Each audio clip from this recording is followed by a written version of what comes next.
Hola, ¿cómo estás? Te damos la bienvenida en el nombre de nuestro Señor Jesucristo a estos estudios bíblicos cristianos. Como tú sabes, estamos estudiando los libros de los Salmos. Estamos en el libro de los Salmos número 1. Estamos estudiando el Salmo número 4, que es representado por la letra Dalet en hebreo. Te pido por favor que me acompañes a una breve oración. Gracias, Señor Padre Celestial, porque nos estás permitiendo el día de hoy abrir tus escrituras, abrir tus libros, para que nosotros podamos entender, conocer, saber, recordar, memorizar, Señor, pero sobre todo poner en nuestro corazón en acción tu palabra. Ayúdanos, Señor, para que todo el conocimiento que venga sea una fuente y un manantial para los demás y pueda ser visto también en nuestro testimonio tu persona, Señor. Ayúdanos a llevar el Evangelio, ayúdanos a llevar toda la comisión que tú nos has pedido, pero especialmente ayúdanos a ser mejores, que crezcamos conforme tú lo has dicho, conforme a la estatura del varón perfecto que es Cristo Jesús. Gracias, Padre Celestial, te pido por todos los que están escuchando y por los que han de venir a escuchar este video, Señor, que sea de edificación para ellos y que su corazón esté dispuesto también a escuchar tu palabra. Gracias, Padre. Gracias, Señor Jesús. Gracias, Espíritu Santo. Amén, amén y amén. Bueno, este salmo, Salmo número 4, consta de 8 versículos. El salmo es uno de los salmos más completos que podemos encontrar. De hecho, es uno de los salmos que más se puede predicar. En este salmo vamos a encontrar una variedad de temas, pero especialmente en lo que consiste en relación a los salmos, podemos entender que hay oración, hay rogativa, hay exhortación, hay consejo, hay una forma de entender los comportamientos que Dios quiere para nosotros. Hay opciones para no pecar, hay opciones para orar, hay tiempos de oración, hay tiempos de meditación y entre otros ingredientes más que pudiéramos encontrar que pueden edificar a cualquier persona que es creyente e incluso a toda la iglesia de Jesucristo. Así que es un salmo que no podemos limitarlo a una oración vespertina o nocturna. Es un salmo que nos dice los caminos para no ser gobernados por el pecado, las elecciones que debemos hacer para ser de agrado a Dios y recibir de su gracia. Cómo Dios puede trabajar en nosotros con nuestras debilidades. La dependencia y la confianza de que tenemos, un Dios vivo, un Dios grande, un Dios poderoso que estará con nosotros ante cualquier circunstancia. Un salmo que nos dice el nivel de comunicación que podemos tener con Dios, el nivel de testimonio que podemos tener hacia Dios, pero especialmente el nivel de bendición que Dios nos da cuando hacemos las rogativas y las peticiones correctas ante su justicia, ante su verdad. Es tiempo, mis hermanos, de estudiar el Salmo número 4, pero en su contexto general, no solamente como una oración vespertina o como una oración nocturna. Así que como es costumbre, te voy a pedir por favor que me acompañes a ver las generalidades del Salmo. Y este Salmo es un Salmo que su autoría o el autor es dedicada a David. Es un Salmo de David. Se le conoce como también como un salmo davídico. Y esto se encuentra en la primera parte en la escritura en hebreo que dice Mismor le David, con lo cual no queda ninguna duda que el autor básicamente humano, ¿verdad? Es David. La fecha. La fecha tendríamos que tener un cuidado porque no hay una fecha definida para este salmo. Se considera que el salmo puede ser escrito entre el 1010 y el 1005 antes de la era común o antes de Jesucristo, debido a que es cuando se hace la transición entre el cambio de Saúl a David después de la muerte de Saúl. Y es donde obviamente se pueden ver algunas fricciones de los, vamos a decir, simpatizantes de Saúl en contra de David, o de algunos que consideraban que David no tenía los suficientes elementos para gobernar, aun cuando ellos sabían que David había sido ungido por medio de Saúl, pero obviamente dirigido por parte de Dios. Así que este salmo nos indica aproximadamente que David tuvo que haberlo escrito cuando empezaron los problemas en su reinado, especialmente en las estructuras internas y en la comunicación que se daba a través del lenguaje hablado. ¿Qué tipo de salmo es este? Este es un salmo que se conoce como mismor. Quiere decir que es una petición, una plegaria, una rogativa. Así que la pregunta sencilla que tenemos que tener al final de estudiar este salmo es: ¿cuál sería la rogativa que tenía David para Dios realmente en este salmo? Y obviamente cómo nosotros podemos también rogar a Dios, pedir a Dios siguiendo el ejemplo de David, no necesariamente las palabras de David. Encontramos aquí una nueva anexo que no se había encontrado en los salmos anteriores, y este anexo se llaman participantes, y aquí se conoce como el director sinfónico. Este era un levita que dirigía los instrumentos, pero principalmente se encargaba de las entonaciones en los cantos cuando se daban las celebraciones para Dios. Obviamente esto podía haber sido en el tabernáculo o en el lugar de servicio, porque sabemos que en el tiempo de David no había templo.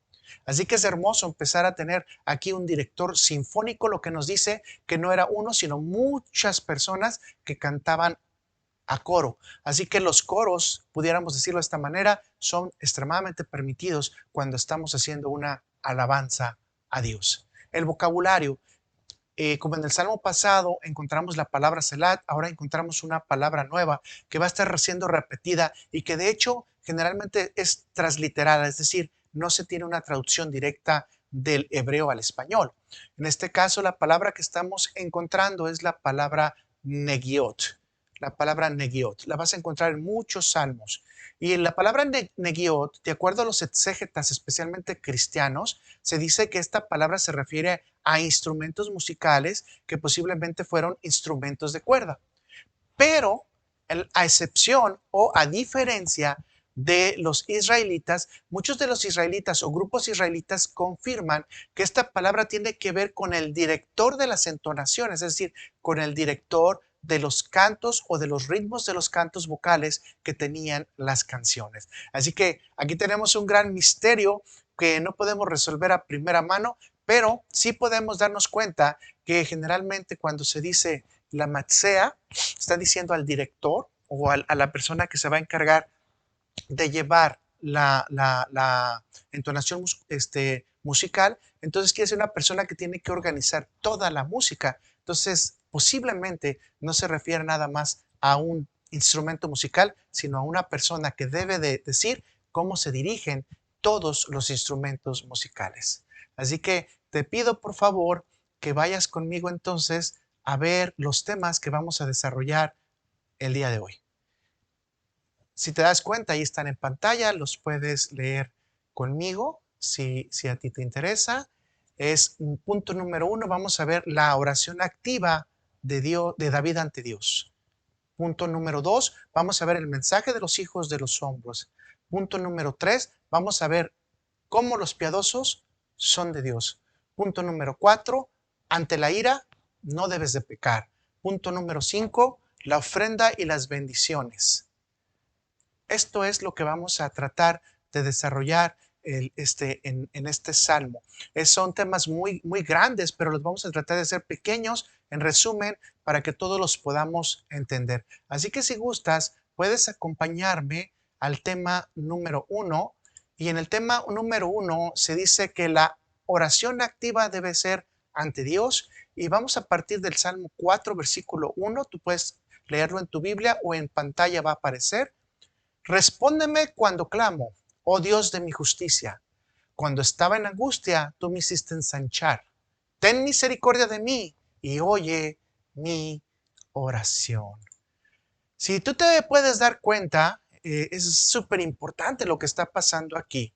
David no está diciendo en silencio, no está pasivo, no está repitiendo palabras. Lo que hace David es pedir 3 acciones ante Dios y las vamos a repetir con el mismo salmo.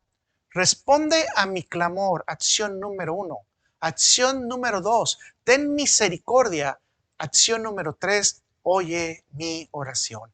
De esta manera podemos incluir ya en nuestras oraciones o en nuestras formas de petición tres cosas importantes que nos enseña David.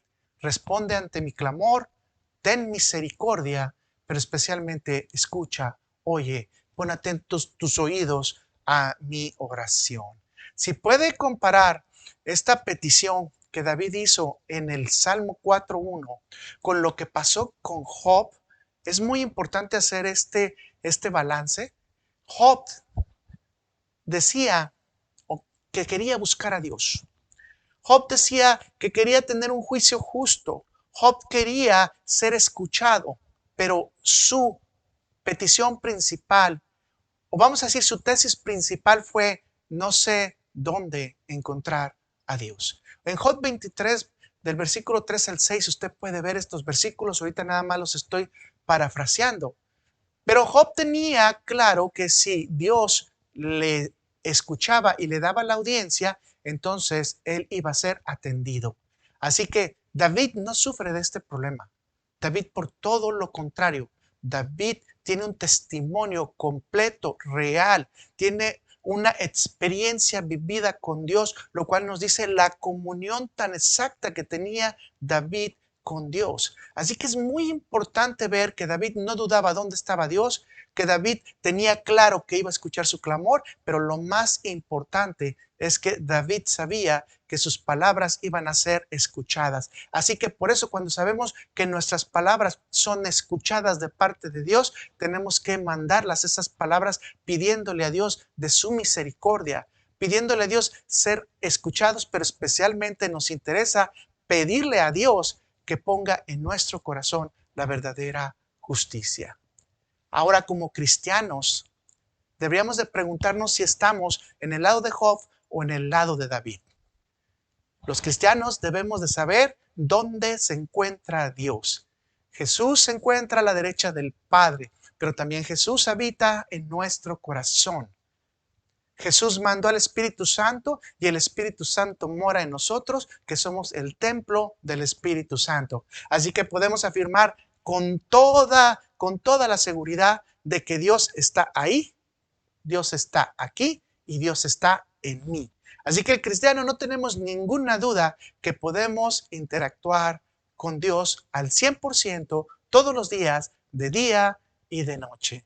Entonces podemos encontrar en esta parte del versículo que David nos muestra dos fundamentos firmes en relación a su relación con Dios para poder hacer una petición firme. Dos fundamentos. ¿Cuál es? El primer fundamento que nos muestra David es que Dios es justo. La expresión, oh Dios de mi justicia, puede entenderse que el único justo y el único que hace justicia realmente es Dios. El profeta Isaías confirma esta verdad. Acompáñenme, por favor, a Isaías 45, versículos 23 al 24, y dice, y se dirá de mí, ciertamente en Jehová está la justicia y la fuerza. Solamente en Jehová está la justicia y la fuerza, no en nadie más. A él vendrán, y todos los que contra él se enardecen serán avergonzados. Qué hermosas palabras. Aquí podemos darnos cuenta que David tiene plena confianza que Dios está escuchando y va a responder su petición con confianza. Permítame hacerle un comentario rápido. Permítame decirle que podemos aprender que no siempre cuando Dios responde es a nuestro favor o con lo que nosotros deseamos, sino que Dios va a responder siempre en cualquier situación con justicia, tanto para los otros como para usted. Así que siempre hay que tratar de caminar rectos ante Dios para que en la rectitud que Él nos da y en el corazón que Él nos da para Él, nosotros podamos ser declarados hombres justos y rectos y tengamos la justicia que Él nos quiere dar. Y siempre todo lo que recibamos lo tenemos que recibir para bien. Por eso dice su palabra que aquel que cree y ama a Dios, todas las cosas le son para bien. Entonces, primer fundamento, Dios tiene justicia total, no tenemos ningún problema. Ahora, el segundo fundamento es que David tiene un Dios personal que ha respondido a sus peticiones. Es decir, David tiene un real testimonio. ¿Cuántos de nosotros podemos decir que tenemos un verdadero testimonio donde Dios nos ha respondido con milagros tremendos y nos ha sacado de situaciones tremendas? Bueno, esos son los dos fundamentos que David presenta para decir, esta petición yo la puedo hacer porque tengo un Dios justo, pero también tengo un testimonio. El testimonio de David entonces se convierte en vital. El versículo enseña que la experiencia real de David es que David puede decir al 100%, yo he tenido favores de Dios. ¿Dónde encontramos esto? Bueno, analicemos la expresión que dice, cuando estaba en angustia, tú me hiciste ensanchar. Tú me hiciste ensanchar. La palabra angustia que usted va a ver aquí, la vamos a poner ahí en la pantalla para que usted la pueda escribir o volver otra vez a leer. Es la palabra zar. Así se pronuncia, zar. Esta palabra literalmente significa que usted o yo estamos en un lugar estrecho o apretado. Cuando nos ponemos ropa muy apretada, eso es lo que significa. O cuando vamos a un lugar, un carro muy chiquito, un comedor muy chiquito que no cabemos, especialmente los que estamos gorditos, eso significa que estamos estrechos o apretados. Entonces, pero tiene algunas otras interpretaciones y estas interpretaciones son de la siguiente manera. Que la persona está bajo mucha presión o ha estado bajo la presión de un adversario o contra un enemigo. Es decir, una situación que posiblemente es como guerra. La persona está en un gran problema físico, mental, emocional o de otras índoles. Es decir, algo que está pasando en tu cuerpo. La situación de la persona puede ser que esté en tribulación, esté en contingencia o esté en angustia, pero todo esto le van a venir emociones que van a pervertir su mente o la forma de pensar. Y estas emociones van a resultar en angustia, aflicción, tribulación, humillación, desvalorización personal. Si usted puede ver todas estas cosas al mismo tiempo, usted puede darse una idea de lo que David está testificando y lo está testificando de una manera, vamos a decir, sin duda, 100% real, que él ha estado bajo adversarios, que ha estado bajo enemigos, que ha estado bajo problemas emocionales, que ha tenido situaciones emocionales, pero tiene un Dios que es justo y lo ha sacado. ¿Cómo sabemos que David tiene un Dios justo y lo ha sacado? Si usted ve la siguiente parte del versículo, dice que David está testificando acerca de esta situación problemática, pero luego menciona y dice, me hiciste ensanchar. ¿Qué significa me hiciste ensanchar? Quiere decir que del lugar estrecho me liberaste. O sea, del lugar estrecho me sacaste. Del lugar estrecho me restauraste. Del lugar estrecho estoy sanado. Así que David nos expresa metafóricamente que él ha tenido una experiencia completa con Dios de diferentes formas y de esas formas ha sido sanado, liberado, restaurado y especialmente salvado. Podemos entender entonces, mis hermanos, a través de David, que la oración es poderosa cuando crees que Dios está escuchando tu oración. Es misericordioso. Especialmente has tenido una experiencia con Él, pero nunca retiras de tu pensamiento que Dios es quien hace justicia ante cualquier situación de estrechez. Así que incluye siempre en tu oración experiencias que hayan tenido un resultado positivo para ti o un resultado que te ha dado cosas positivas para ti, para que reafirmes siempre tu fe, porque sabrás y encontrarás siempre que Dios está trabajando contigo. Y no voy a decir, pero tengo que decirlo también de esa manera, porque es importante. Dice que Dios trabaja, dice Jesús en Juan 5, dice, Dios trabaja y mi Padre trabaja y yo trabajo.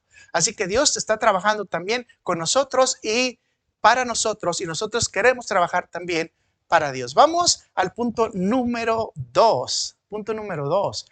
Y ese punto número 2 dice el mensaje a los hijos de los hombres. ¿Cuál es el mensaje a los hijos de los hombres? Leamos el versículo en Salmos, Salmo 4, versículo 2 y dice, los hijos de los hombres, ¿hasta cuándo volveréis mi honra en infamia? ¿Amaráis la vanidad y buscaráis la mentira? Y luego dice la palabra Selah. Wow, esto está tremendo. La primera parte que tenemos que resolver nosotros es, ¿qué se está refiriendo David cuando dice los hijos de los hombres? Bueno, en una explicación así rápida, ok, en el Antiguo Testamento se decía que los hijos de los hombres eran los descendientes de Caín y los hijos de Dios eran los descendientes de Set, tercer hijo de Adán. Así que se dice que los hijos de los hombres y los hijos de Dios obviamente desaparecieron cuando vino el diluvio y solamente quedaron los hijos de Dios. ¿Por qué? Porque los hijos de Dios eran básicamente Noé. Pero esta explicación brinca todo el contexto de lo que está hablando este salmo, porque en este salmo básicamente la expresión en hebreo es Bene Ish, que significa el hijo de los gobernantes o el que gobierna. No dice la palabra Bene Adam, que es cuando se habla de toda la humanidad. Lo que nos dice, por lo tanto, que Benet Ish solamente lo utiliza 2 veces en los 150 salmos. Esto quiere decir que tiene una especificación. Y esa especificación es que Benet Ish se refiere a los hijos de los hombres como los dirigentes o las autoridades que tienen un cargo con diferentes personas. Así que lo que está haciendo aquí David es un mensaje no dirigido a todos los hombres, sino dirigido a los dirigentes o a las autoridades que tenía él dentro de su reinado. Es interesante entonces saber que el mensaje tiene nombre y que el mensaje tiene una etiqueta y un sello y se le está dirigiendo a alguien específico, como lo vimos en el Salmo 2, a esas naciones, a esas organizaciones que tratan de tener un contacto directo, más bien de hecho no tratan, tienen un trato directo con las personas. Así que aquí estamos hablando que los hijos de los hombres son las autoridades. Ahora, ¿qué estaban haciendo los hijos de los hombres o las autoridades en ese momento? Bueno, veamos que dice que estaba poniendo la honra de la autoridad en infamia. Y lo voy a decir de otra manera, poniendo la honra de la autoridad divina en infamia. Wow, esto se oye difícil y duro de creer, pero así es. Algunos exégetas opinan que la infamia era en contra de la autoridad de Dios. Otros exégetas contradicen esta opinión y dicen que la infamia era en contra de la autoridad puesta por Dios, que en este caso era David. ¿Cuál de las dos usted escoge? Bueno, para tener un poquito más de claridad de qué es lo que se trata el problema, para saber qué se trata eso de infamia o por qué las autoridades estaban haciendo una infamia a la autoridad de Dios, ya sea a la de Dios o a la de David, leamos en el Salmo 4.2, pero en la palabra de Dios para todos. Veamos qué dice este versículo. Esta es una Biblia contextual. Recuerde que esta no es una Biblia que traduce literalmente todas las palabras, sino que trata de darnos nada más un mayor entendimiento. Dice, ¿hasta cuándo seguirán todos ustedes hablando mal de mí? Les encantan los chismes y se la pasan inventando mentiras de mí. Y lo dice Selah. Wow, cualquier parecido con la realidad es pura coincidencia. Nos encantan los chismes, nos amamos los chismes. ¿Usted qué opina? ¿De quién está hablando? ¿Está hablando de la autoridad de Dios o está hablando de la autoridad davídica o de David? Veamos ambas posiciones rápidamente. La posición 1, la infamia en contra de la autoridad de Dios, es decir, el chisme en contra de la autoridad de Dios. Y dijimos también que nos encanta inventar mentiras. O sea, es un chisme con mentiras, ni siquiera es un chisme verdadero.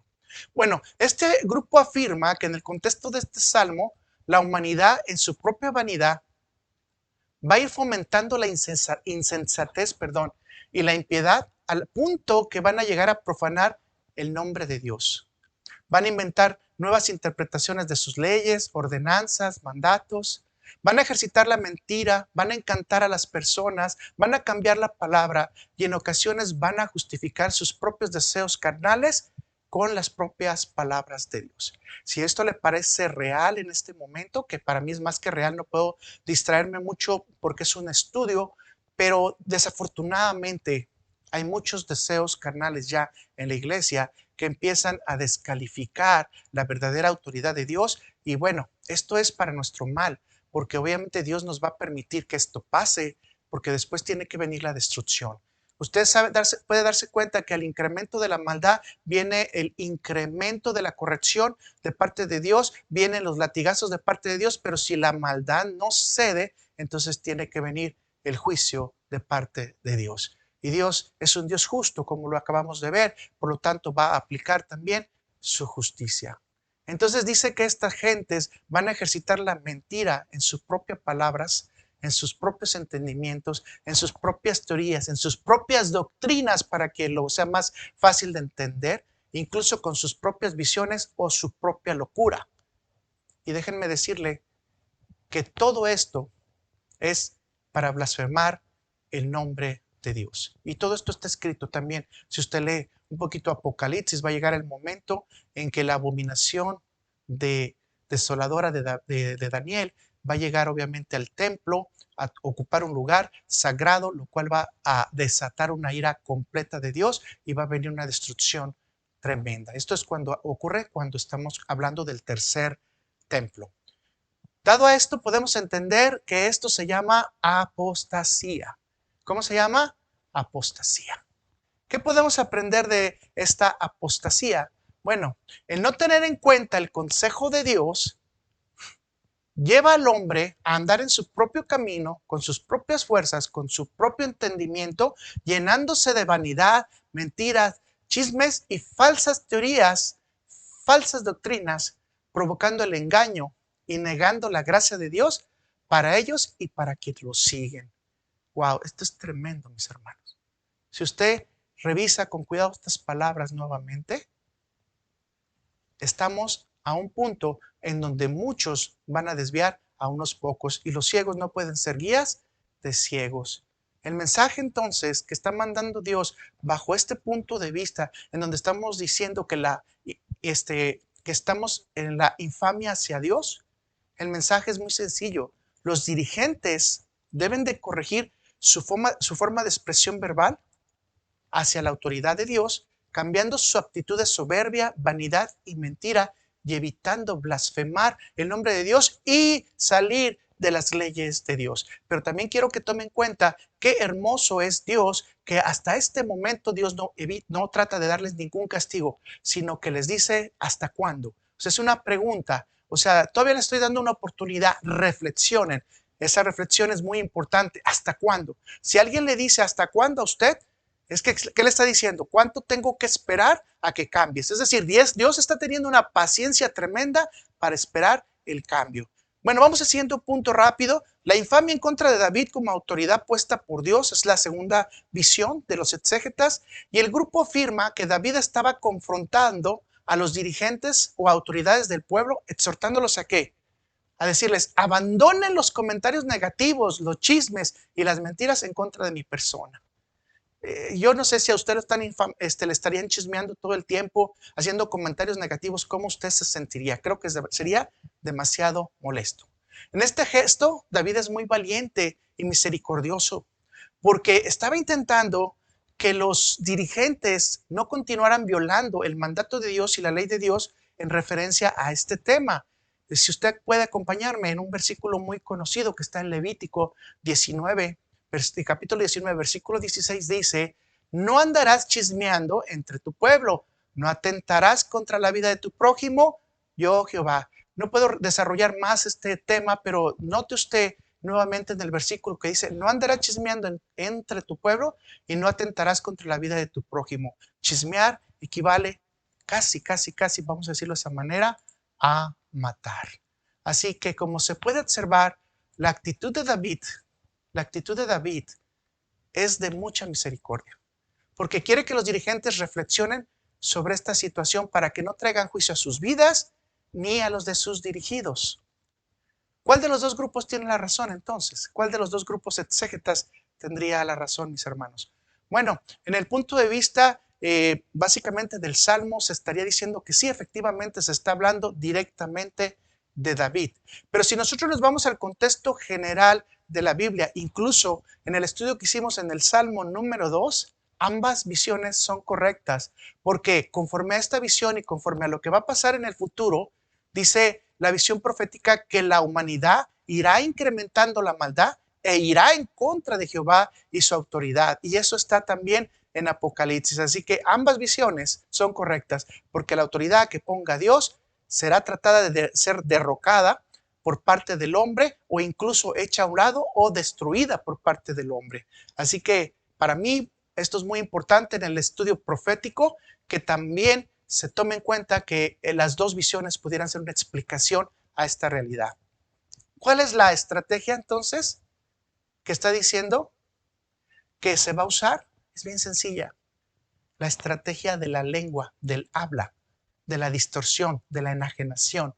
Así que el hablar mal haciendo chismes, es decir, es hablar mal en contra de cualquier autoridad de Dios. Así que si usted escucha a alguien hablando y diciendo, no, es que yo creo que Dios en esto no está correcto o en esto se tiene que cambiar o pienso que la Biblia ya tiene que cambiar estas reglas, bueno, trate de alejarse de esas personas. Probablemente esas personas ya están saliendo en su propia soberbia, en su propia vanidad, están engañándose a sí mismos. Como dice Romanos, queriendo ser sabios, están haciendo necios. Le invito al tema número 3 para seguir rápido y vamos a hablar entonces que los piadosos son ¿de quién? Los piadosos son de Dios. Los salmos nos ofrecen siempre muchas verdades, pero esta es muy importante. Los piadosos son escogidos por Dios. La meta entonces de usted y mía es la de ser piadosos. Salmo 4, versículo 3 dice, sabed pues que Jehová ha escogido al piadoso para sí. Jehová oirá cuando yo le clamare, cuando yo a él le clamare, perdón. Entonces usted podrá ver que aquí se va a escoger una de las palabras más lindas porque es muy traducida o de hecho de las más traducidas que se llama Hasid. Y esta palabra usted la va a poder ver ahorita en pantalla. Hasid significa, en otras palabras, un justo, un misericordioso, un piadoso, un amable y sobre todo un santo. Wow. Yo quisiera preguntarle a usted si usted puede traducir en su corazón que usted es misericordioso, amable, santo y obviamente piadoso. Esto es muy importante. El Salmo nos instruye entonces que para ser escogido de Dios es necesario andar en las buenas obras, hacer misericordia, tener amabilidad, ser santo y especialmente ejercer la maldad. Escuche lo que dice Efesios, vamos a ver a Efesios, versículo 2 al 10. Porque somos hechura suya, dice, creados en Cristo, Jesús para buenas obras, las cuales Dios preparó de antemano para que anduviésemos en ellas. Qué hermoso esta palabra. Así que nos dice que podemos decir que Dios elige a los que confían en Él, a los que le son fieles, a los que hacen buenas obras. Entonces permítame decirle que si usted está en ese camino, gracias a Dios por eso, pero el objetivo completo es llegar a la piedad. Es decir, permítame el siguiente pensamiento. La piedad debe ser una acción vivida y practicada. No es una acción imaginada. Se lo voy otra vez a repetir. La piedad debe ser una acción vivida y practicada, no imaginada. Así que al respecto, Longfellow dice lo siguiente. Solemos juzgar por lo que sentimos capaces de hacer, pero la gente nos juzga por lo que hemos hecho. Así que, hermanos, seamos piadosos, misericordiosos, amables, santos, mis hermanos, porque Dios es piadoso, porque Dios es perdonador. Mis hermanos, tenemos que llegar a ese pensamiento grande en esta oración, que Dios nos ayude con estos defectos de carácter. Y aquí es una de las peticiones que deberíamos de elevar todos en nuestro corazón y decir, Señor, haznos más misericordiosos, amables, fieles, honestos, santos, porque queremos estar siempre bajo tu protección. Vamos al tema número 4, y que dice una exhortación. ¿Cuál es la exhortación? Y dice muy claramente, ante la ira no peques, ante la ira no peques. Tenemos que tener cuidado. Salmo 4:4 dice, temblad y no pequéis. Meditad en vuestro corazón, estando en vuestra cama y callad. Y luego dice Selah. Carlile expresa esto. El pecado ha sido y es y será siempre el padre de la miseria. La expresión que tenemos aquí entonces dice temblad. En el contexto significa resiste ante una emoción, resiste ante una reacción. Eso es lo que significa temblar. Estudiemos esa palabra temblad de una manera más específica porque es la palabra ragaz en hebreo. ¿Y qué significa ragaz? En tu pantalla ahí lo tienes. Temblor con una reacción, temblor con una emoción violenta, temblor cuando te alborotas, temblor cuando te enojas, temblor cuando te espantas, temblor cuando te estremeces, temblor cuando tienes ira, temblor cuando te turbas. Eso es lo que significa la palabra. Entonces cabe destacar que la exhortación es clara en dos sentidos. Ten miedo y resiste al pecado, y ante el enojo no calumnias a nadie, sino quédate callado resistiendo al pecado.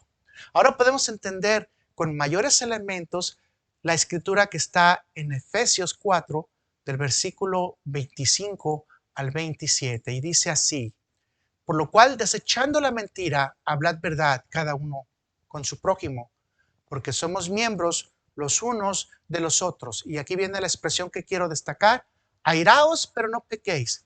No se ponga el sol sobre vuestro enojo, ni deis lugar al diablo. Comentario rápido, mis hermanos. No podemos vivir ante la sombra del pecado. El solo hecho de pensar que estamos en esta situación debería de provocarnos a nosotros esa estrechez, esa angustia, y deberíamos de ir a una reflexión en nuestra vida ante Dios. En este contexto, mis hermanos, sería una de las grandes peticiones que deberíamos de poner en nuestra oración. Escuche cómo yo la haría. Dios, ayúdame a dormir al pecado. De ser posible, anestésialo, paralízalo, congélalo, para que no tenga más efectos en mi vida y en la vida de los demás y no destruya yo a nadie, especialmente no me destruya a mí mismo. Ayúdame, Señor, a dormir el pecado. Ayúdame a congelarlo, por favor. Es algo que yo me gustaría tener en mi vida. Dice por alguien por ahí, ¿qué se siente no pecar? Bueno, cuando lleguemos a la eternidad, ahí vamos a saber lo que es no pecar. La meditación entonces que se debe de hacer de toda esta situación, de no poner la ira para no pecar o no practicar el pecado, se debe hacer en la noche, de acuerdo a este versículo bíblico.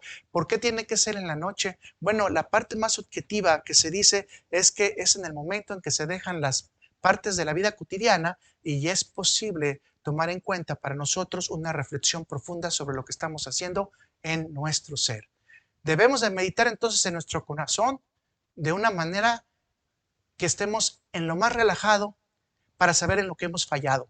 Pecado significa, en una definición grande, no dar en el blanco o fallar en el blanco. Así que si, ¿cuántas veces fallamos en el blanco en el día? Esa es una meditación profunda que a veces tenemos que hacer porque muchas veces no nos damos cuenta que hemos lastimado a gente o hemos hecho comentarios incorrectos y eso provoca problemas. La palabra callar es la palabra damán. Esto quiere decir quedarse mudo, quedarse azorado, quedarse sorprendido, detenerse. Esto quiere decir, en otras palabras, que tanto usted como yo tendríamos que estar sorprendidos de muchas cosas que hicimos en el día y de muchas maldades que hicimos en el día que desafortunadamente no nos dimos cuenta. Pero ese es el momento para poder pedir a Dios perdón. Vamos rápido al punto entonces número 5. Si me acompaña, por favor, vamos a ir al último punto, que es ofrendas y bendiciones. Y dice Salmo 4, del 5 al 8, ofreced sacrificios de justicia y confiad en Jehová. Muchos son los que dicen, ¿quiénes nos mostrarán bien? Alza sobre nosotros, oh Jehová, la luz de tu rostro. Tú diste alegría a mi corazón, mayor que el de ellos, cuando abunda su grano y su mosto. En paz me acostaré y asimismo dormiré, porque solo tú, Jehová, me haces vivir confiado. Si se da cuenta, aquí hay que rescatar algo que es muy, pero muy importante. Y quiero que lo medite con un poquito de tiempo, vamos a decirlo de esa manera, ¿no? Con un poquito de sobriedad. Sacrificios de justicia, mis hermanos. Wow. Cuando uno tiene que hacer sacrificios de justicia, muchas veces no te es bueno o positivo para ti porque vas a perder cosas que realmente a ti te interesa no perder. O incluso algún familiar va a perder cosas que tú dices, yo no quisiera que mi familiar las perdiera. Pero cuando hacemos sacrificios de justicia, podemos darnos cuenta que Dios no nos está pidiendo en el Antiguo Testamento que se haga un sacrificio de animal o de ofrenda de comestible. Esto quiere decir que en el Antiguo Testamento también se pedía que tu corazón fuera justo y recto ante Dios y justo y recto ante los demás. Así que a veces vamos a tener que perder cosas, pero tenemos que darlas con gusto porque sabemos que estamos haciendo un sacrificio de justicia. El sacrificio que tenemos que dar es el de nosotros mismos. Así que si nosotros nos entregamos a Dios diciendo esto es lo justo y recto que se tiene que hacer ante ti, pues eso hay que hacer. Ejemplo rápido para no dejar el punto así. Yo veo a una persona, no quiero hablar con ella, me escondo. Ese no es un sacrificio de justicia. Acompáñame nada más a Romanos. Vamos a Romanos, versículo 12, del 1 al 2, para nada más concretar ya este punto y cerrar. Así que, hermano, os ruego por las misericordias de Dios que presenten vuestros cuerpos en sacrificio vivo, santo, agradable a Dios, que es vuestro culto racional. No os conforméis a este siglo, sino transformaos por medio de la renovación de vuestro entendimiento, para que comprobéis cuál sea la buena voluntad de Dios, agradable y perfecta. Mis hermanos, el proceder correctamente y rectamente también tiene que ser considerado si estuvieras ofreciendo, tiene que ser considerado como si estuvieras ofreciendo una ofrenda en el altar. Dios recibe también tus sacrificios de justicia. Hablaremos más de eso cuando nos reunamos. Por último, hay una palabra que quiero nada más destacar para no dejarla fuera, es la palabra batak, que significa confía en Dios. Entonces, esta palabra batak significa apresúrate, apresúrate. ¿A qué me tengo que apresurar? Bueno, cuando dice apresúrate a refugiarte. Mis hermanos, es muy hermoso que nos podamos apresurar a refugiarnos. Así que te voy a pedir, por favor, que pongas atención en las bendiciones, porque voy a cerrar rápido. Las bendiciones se pueden resumir en: la comunicación con Dios te trae alegría.